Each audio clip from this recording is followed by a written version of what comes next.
ओम नमः शिवाय। शिव कृपा योग में आपका स्वागत है। आज जो हम बात करेंगे वो एक ऐसा विषय है कि जिस पे बहुत लोगों के फ़ोन आते हैं, मैसेज आते हैं और बहुत लोग इस प्रक्रिया को समझना चाहते हैं, जानना चाहते हैं। तो आज का जो हमारा विषय है वो है मृत परिजनों से संपर्क। और इसके ऊपर हिंदू धर्म के पास पूरा एक विज्ञान है, पूरी एक साइंस है। ये जो हमारे मृत परिजन हैं, इसी को हम पितृ भी बोलते हैं और बहुत स्थानों पे इसको देव भी बोला जाता है। तो पूर्वज भी हम बोलते हैं। हमारे घर के जो लोग एक्सपायर हो चुके होते हैं, मर चुके होते हैं, वो हमारे माता पिता हो सकते हैं, दादा दादी हो सकते हैं, या परिवार के कुछ और लोग हो सकते हैं। तो बहुत शुरुआत में मैं आपको ये बता दूं कि जब मृत्यु होती है तो बहुत बार तो ऐसा होता है कि 13 दिन के अंदर उस आत्मा को कहीं ना कहीं गर्भ में जाना होता है। बहुत बार ऐसा होता है कि जो साधारण आत्माएं हैं वो अपने लोभ के कारण, मोह के कारण या असमय मृत्यु के कारण, अकाल मृत्यु के कारण वो रुक जाती हैं। अपने परिवार के आसपास ही वो अपना वास बना लेती हैं। जो लोग अपनी उम्र पूरी करके जाते हैं, जो अपने जीवन के जो भी उनके उद्देश्य हैं, जैसे साधारण आदमी का उद्देश्य होता है घर परिवार का जो जिम्मेदारी है, बच्चों की पढ़ाई लिखाई है, बच्चे अपने पैरों पे खड़े हो जाएं, उनकी शादी विवाह है, फिर वो नाती पोते की कल्पना करता है, वो भी हो जाती है। एक वो लोग हैं।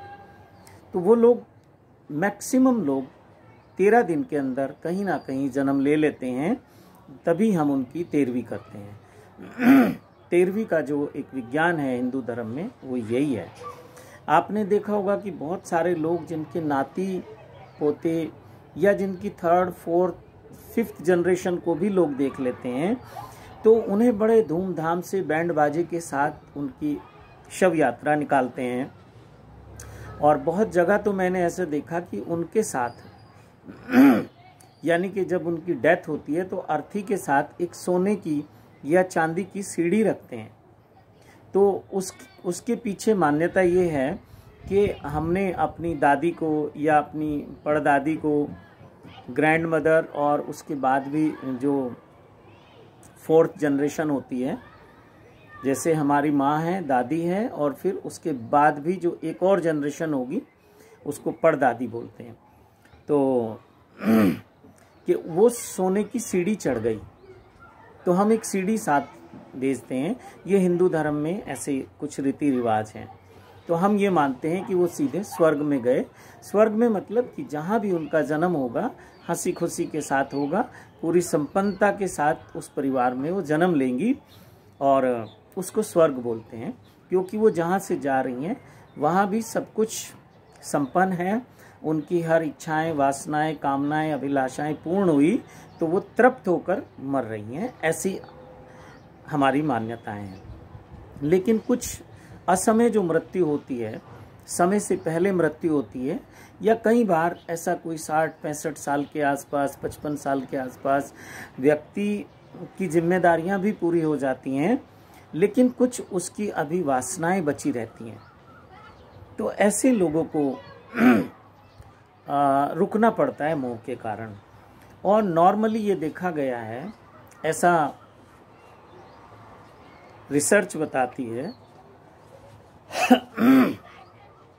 कि मृत्यु से पहले जो लोग मृत्यु के लिए तैयार नहीं हैं, जो मरना नहीं चाहते, और ये मैंने देखा है कि 100 साल का व्यक्ति भी मरना नहीं चाहता। तो ये एक अलग विषय है कि लोग मरना क्यों नहीं चाहते। आखिर ऐसा क्या रह गया अभी, क्या तुम्हारा कार्य बाकी है जिसकी वजह से तुम अभी जीना चाहते हो। तो ये अलग विषय है। तो जो लोग मरना नहीं चाहते, एक तो मेंटली प्रिपेयर होते हैं कुछ लोग, जैसे ओल्ड एज हो जाती है, बीमारी से ग्रसित हैं, अपनी सब इच्छाएं, वासनाएं, कामनाएं जो उन्होंने सोची थी वो पूरी हो गई, तो वो कहते हैं कि अब हमारे जाने का समय हो गया। बहुत सारे बुजुर्ग बहुत समय पहले इस तरह की बातें करने लगते हैं कि अब हम जाएंगे, अब भगवान हमें तुम बुला लो, ऐसा देखने को मिलता है। लेकिन जो लोग मरना नहीं चाहते या जिनकी एक्सीडेंटल डेथ होती है या कुछ ऐसे भयानक बीमारियां कुछ लग जाती हैं लोगों को कि वो मरना तो नहीं चाहते, अब मरना उनकी मजबूरी बन गई, तो ऐसे लोग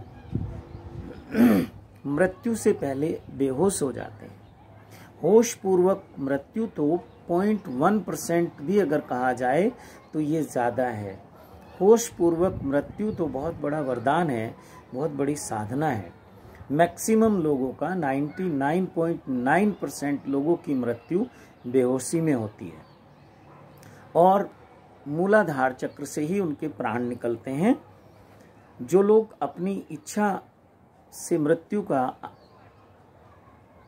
आवरण करते हैं, मृत्यु को धारण करते हैं, तो उनका देखा गया है कि या तो उनके आज्ञा चक्र से प्राण निकलते हैं या विशुद्धि चक्र से निकलते हैं या फिर सहस्त्रार्थ से निकलते हैं। तो ऐसे लोग बहुत कम होते हैं। तो ये जो लोग जिनकी वासनाएं अभी रह गई, जो मरना नहीं चाहते, तो मृत्यु से पहले बेहोश हो जाते हैं और उस बेहोशी में इनके प्राण निकल जाते हैं, इनकी आत्मा निकल जाती है। जैसे रात को आप स्वप्न में कहीं भी चले जाते हैं, विचरण करते रहते हैं, अपने रिश्तेदारों के पास मिलने चले जाते हैं, सपने में ही आप देख रहे हैं परिवार में शादी हो रही है, विवाह हो रहा है, जीवन है, मृत्यु है, सब कार्य आपको स्वप्न में चलते हैं। तो ये आत्माओं को ऐसा एहसास रहता है कि सब कुछ चल रहा है जीवन, इनको पता ही नहीं चलता कि मेरी मृत्यु हो गई। या वो जो डेथ क्रिमिनेशन है, वो जो मृत्यु के बाद के सब कार्य हैं, वो भी इनको लगता है कि जैसे ये सब सपना चल रहा है। बहुत कम ऐसी आत्माएं होती हैं जिनको ये भरोसा हो जाता है कि अब मेरा शरीर छूट गया है, मुझे आगे की यात्रा पे जाना है। हालांकि हिंदू धर्म के जो क्रियाक्रम हैं मृत्यु के बाद के, वो आत्मा को यही भरोसा दिलाने के लिए हैं कि अब ये तुम्हारा शरीर छूट गया, यानी कि उसको हम जलाकर भी नष्ट कर देते हैं शरीर को, और बाद में जो अस्थियां बचती हैं कि उनको भी प्रवाहित कर देते हैं जल में, किसी पवित्र जल में। जैसे जो गंगा जी के आसपास लोग रहते हैं वो गंगा में करते हैं, जो और आसपास की नदियां हैं वो उनमें करते हैं, और उन अस्थियों को हम फूल बोलते हैं। तो उस फूल को, अस्थियों को भी विसर्जित कर देते हैं कि वहां तक भी आत्मा को पता चल जाए कि अब मेरे जो शरीर का अस्तित्व था वो समाप्त हो गया, अब जो हूँ मैं आत्म रूप हूँ, और अब आत्मा को कहीं अपना नया घर बसाना है, नए गर्भ में जन्म लेना है। लेकिन जो बेहोशी में मृत्यु होती है उनके लिए सब कुछ स्वप्नवत चलता है। तो बहुत सारे लोग जो संपर्क करना चाहते हैं, कोई अपने माता पिता से चाहता है, कोई दादा दादी से, कोई नाना नानी से, कोई अपने दोस्त से, कोई किसी से, कोई अपने प्रेमी से, कोई अपने भाई से, कोई बहन से, तो ये संभव है, लेकिन इतना भी आसान भी नहीं है। मैक्सिमम लोग इस बात के लिए आपको 99% तो समझिए कि आपके लिए ये संभव नहीं है। जो व्यक्ति इस विज्ञान में पारंगत है वो संपर्क कर सकता है, लेकिन समस्या क्या आती है, जैसे मैंने संपर्क किया, अब मैं जो आपको बताऊंगा आपको उस पर भरोसा आएगा या नहीं आएगा, तो ये मुश्किल है भरोसा आना। तो भरोसा कब आएगा, जब वो आपसे कनेक्शन होगा, उनका आपसे बात होगी। तो इसके लिए साधना की एक प्रक्रिया है जिसको कोई करना नहीं चाहता। फिर साधना की प्रक्रिया के बाद भी आपको एक तो आउटर वॉइस, जैसे मैं आपसे अभी बोल के ये वीडियो बना रहा हूँ, एक तो ऐसे आवाज़ आएगी, उसको आकाशवाणी सिद्धि भी बोलते हैं, और कुछ लोग उसको कर्ण पिशाचनी भी बोलते हैं। तो पिशाचनी जब शब्द आ जाता है तो वो थोड़ा नेगेटिव लगता है, वो तामसिक शक्तियां हैं। लेकिन आकाशवाणी सिद्धि जो है ये सब सात्विक साधनाएं हैं।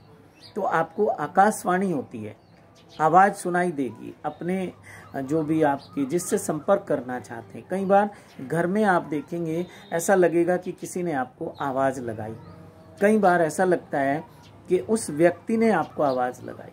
बहुत बार उस व्यक्ति की प्रेजेंस आपको फील होने लगेगी। आपके दरवाजे को खटखटाने की आवाज़ आएगी, आपके दरवाजे बंद होने लगेंगे, ऐसा लगेगा कि आप किसी के चलने की आवाज़ आ रही है। पदचाप जिसको बोलते हैं, बिल्कुल स्पष्ट सुनाई देती है। कई बार आपको लगेगा कि जैसे कोई सीढ़ियों से उतर रहा है, अगर आपके घर में सीढ़ियां हैं, बहुत तरह से। कई बार आपको बिल्कुल ऐसा लगेगा आपके पीछे कोई खड़ा हुआ है।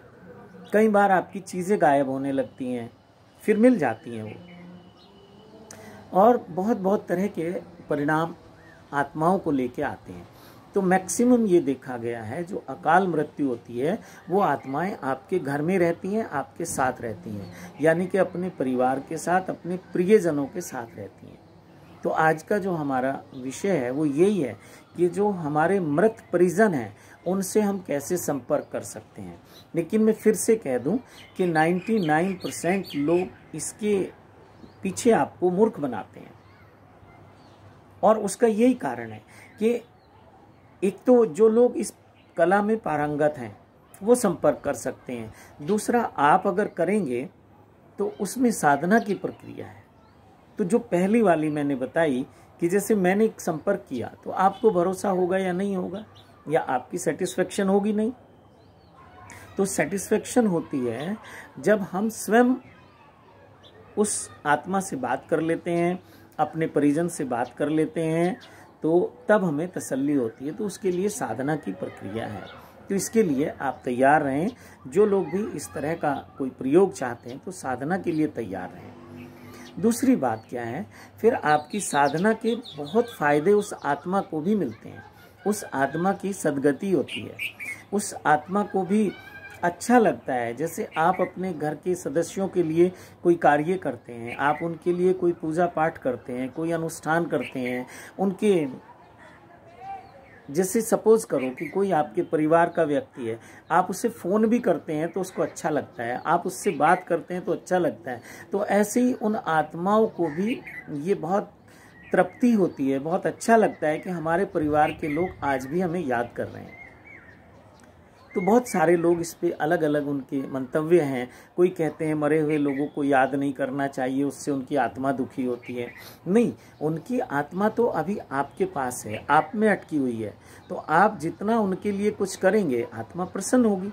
आप देखो हमारे यहाँ जो पितृपक्ष होता है, साल में एक बार 15 दिन हम अपने जो पूर्वज होते हैं, जो मृत परिजन हैं, उनको पितृ मानकर उनके लिए भोग भी निकालते हैं, पंडित को बुला के पूजा पाठ भी कराते हैं, दान दक्षिणा भी देते हैं। तो निश्चित ही उनको अच्छा लगता है।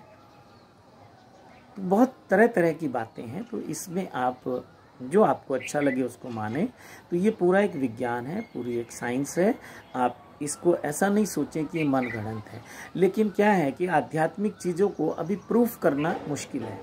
जैसे आत्मा को ही अभी तक प्रूफ नहीं हम कर पाए, जबकि सब मानते हैं कि आत्माएं होती हैं। अब जिस किसी के ऊपर आत्मा का प्रभाव होता है उसको पता है कि आत्माओं का प्रभाव है। जिसको ऊपर कोई ऐसा दुखद परिणाम नहीं है तो उसको नहीं पता चलता। जबकि सुखद परिणाम तो 99% लोगों के साथ रहते हैं आत्माओं के। अब वो आत्माएं चाहे गुरुजन की आत्मा हो, चाहे आपके परिजन की आत्माएं हो, चाहे वो प्रेत जनों की आत्माएं हो, चाहे वो सिद्धों की आत्माएं हो, या वो परम आत्मा जिसे हम परमात्मा कहते हैं, उनके आशीर्वाद तो मिलते हैं। तो मृत्यु के बाद 2 कैटेगरी में आत्माएं चली जाती हैं, एक प्रेत योनि में और एक देव योनि में। लेकिन दोनों ही आपके लिए शुभ होती हैं। लेकिन जब आप उनके अनुसार कार्य नहीं करते तो फिर वो थोड़ा नाराज होती हैं, रुष्ट होती हैं। उसी को पितृदोष बोलते हैं। यानी कि कुछ ऐसे कार्य हो रहे हैं कि जो हमारे परिजनों को, जो हमारे पितृ हैं, जो अब मृत्यु को उपलब्ध हो चुके हैं, उनको पसंद नहीं है, तो फिर वो पनिशमेंट भी देते हैं। तो वीडियो को बहुत लंबा ना करते हुए मैं अपनी वाणी को विराम देता हूँ। ये विषय ऐसा है कि इस पे बहुत देर बात की जा सकती है, आपको समझाया जा सकता है। और अंत में यही कहूँगा कि जो लोग इस पे प्रयोग करना चाहते हैं, जो लोग चाहते हैं कि हमारा संपर्क हो, तो उनका ही मैं स्वागत करूंगा। और ऐसे लोग कहें कि महाराज जी मेरी बात करवा दीजिए, अब कुछ लोग ऐसा सोचते हैं कि जैसे बस फोन पे बात करवानी है तो ऐसे करवा देंगे। ऐसे बात तो केवल उन्हीं लोगों की हो सकती है जो इस विद्या में पारंगत हैं, जो इस विद्या में निपुण हैं, जो इस विद्या को जानते हैं। वो किसी भी आत्मा का आह्वान करके उससे संपर्क स्थापित कर सकते हैं, लेकिन आवश्यकता कोई नहीं है करने की। आप सोचो कि मैं आपके लिए करूं, मुझे क्या आवश्यकता है? ये आपको आवश्यकता है, इसलिए आप इस प्रयोग को कर सकते हैं और बहुत बहुत तरह से इसके अनुभव होते हैं। और सबसे अच्छी बात तो ये है कि ये जब आप इस प्रयोग को करते हैं तो साथ साथ आपकी आध्यात्मिक उन्नति होना शुरू हो जाती है, आपके भीतर आत्मबल आना शुरू हो जाता है, आपके भीतर संकल्प की शक्ति जागृत होने लगती है। तो इसी के साथ वाणी को विराम देता हूँ और फिर किसी और वीडियो में इस चर्चा को आगे बढ़ाऊँगा। आप सबको बहुत बहुत प्रणाम करता हूँ, बहुत बहुत शुभकामनाएं देता हूँ और आप सबको मेरे महादेव के, महादेवी के, सभी देव शक्तियों के, सभी सिद्धों के, सभी सिद्ध संतों के, सभी सिद्ध गुरुओं के कोटि कोटि आशीर्वाद देता हूँ। ओम नमः शिवाय, ओम नमः शिवाय।